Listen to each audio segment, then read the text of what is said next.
वर्तमान देश के प्रधानमंत्री नरेंद्र भाई मोदी जी के हृदय से हम समर्थक हैं।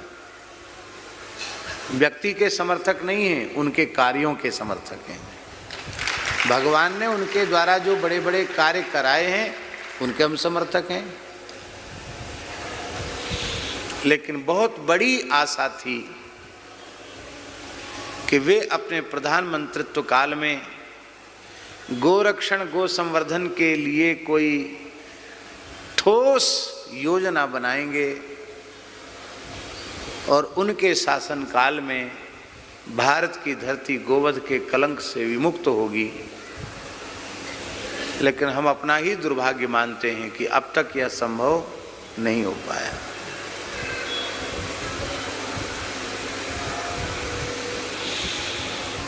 जिस समय पूरे बहुमत से पहली बार आए थे, उसके पूर्व आपकी जानकारी के लिए दे रहे हैं, यद्यपि ये जानकारी मंच पर देने योग्य नहीं है, फिर भी दी जा रही है। एक साधिका हैं बहुत अच्छी, श्री साध्वी प्रीति प्रियमवदा, उन्होंने एक अनुष्ठान किया था, देश के लिए ही एक अनुष्ठान किया था, और उस अनुष्ठान की पूर्णता पर उन्हें एक अनुभूति हुई जिसमें उनको यह आया कि जिन जिन समस्याओं के लिए आप व्यतीत हैं उनमें मुख्य एक था श्री राम मंदिर का दिव्य भव्य निर्माण। तो उन सब का समाधान हो सकता है यदि ओरछा की धरती पर 13 करोड़ विजय मंत्र का जप ब्राह्मणों के द्वारा विधि पूर्वक किया जाए। विजय मंत्र माने श्री राम जय जय राम।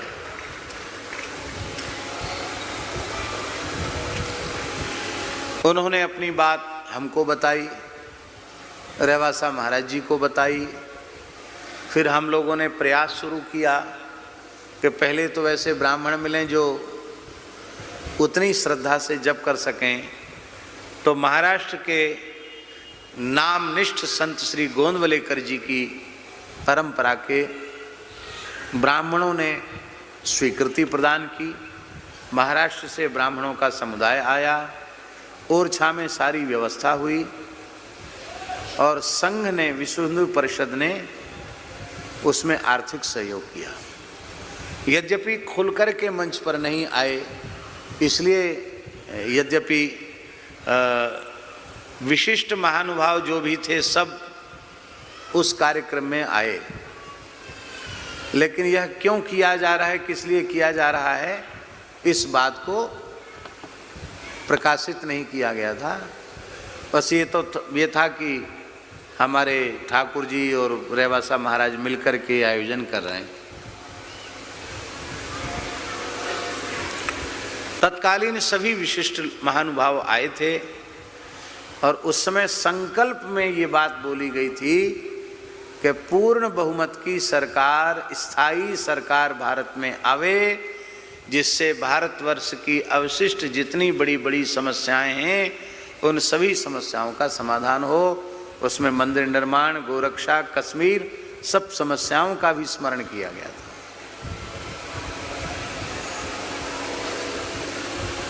और भगवत कृपा से जो संकल्प किया गया था उससे आशा से अधिक सीट आई और हम लोगों के मन में प्रसन्नता की लहर दौड़ गई। और ये भी उसमें एक मनोरथ था कि ऐसा हो जाएगा तो मोदी जी को कहेंगे कि राम राजा सरकार का दर्शन करो, लेकिन संयोग की बात है वो अब तक नहीं कर सके। इसके बाद जब हमारी अनुकूल सरकार आई और अपने प्रचंड बहुमत से आई, तो यह दास स्वामी श्री गोविंद देव गिरी जी,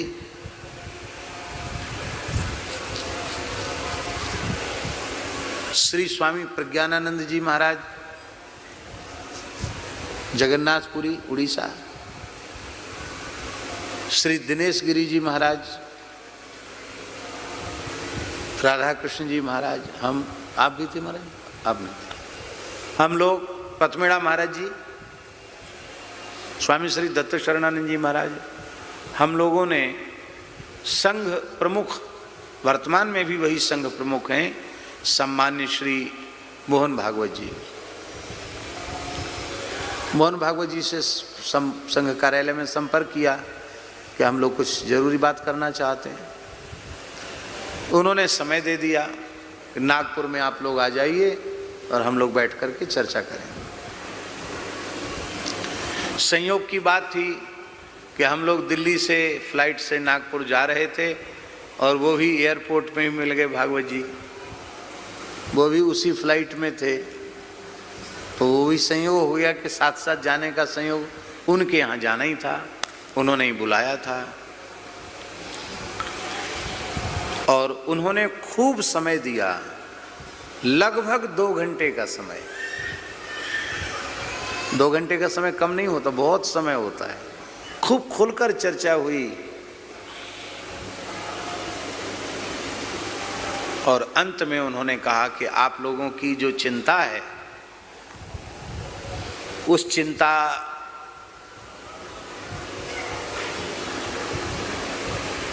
का हम हृदय से आपकी चिंता में सहभागी हैं। माने आपके मन की पीड़ा केवल आपके मन की पीड़ा नहीं, हमारी भी पीड़ा है।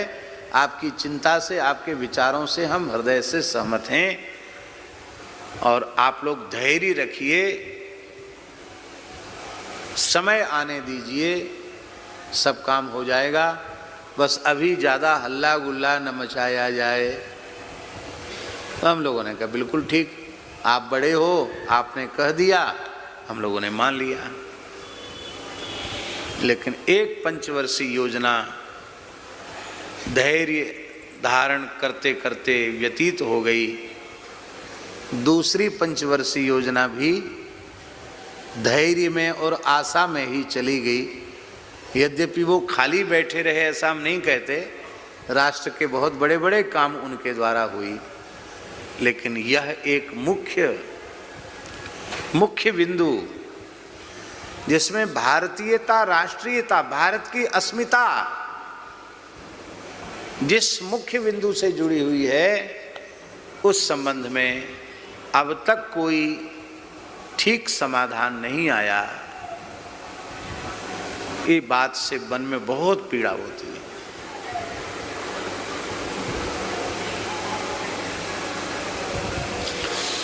पीड़ा होने के बाद भी आप ऐसा न सोचें कि हम उनके प्रति हमारे हृदय के समर्थन में कोई कसर, समर्थन तो फिर भी पूरा है। क्यों कि दूसरी कोई विचारधारा हम सबकी विचारधारा के अनुरूप है ही नहीं। इसलिए इस विचारधारा का ही आदर करना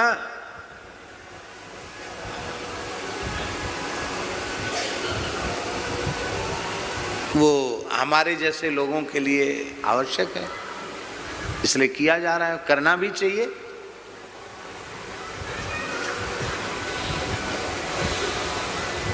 अब हम आशा करते हैं, नरसिंह भगवान से प्रार्थना करते हैं, यहाँ पद्मनाभ नरसिंह जी विराजमान हैं, कि ऐसा कुछ हो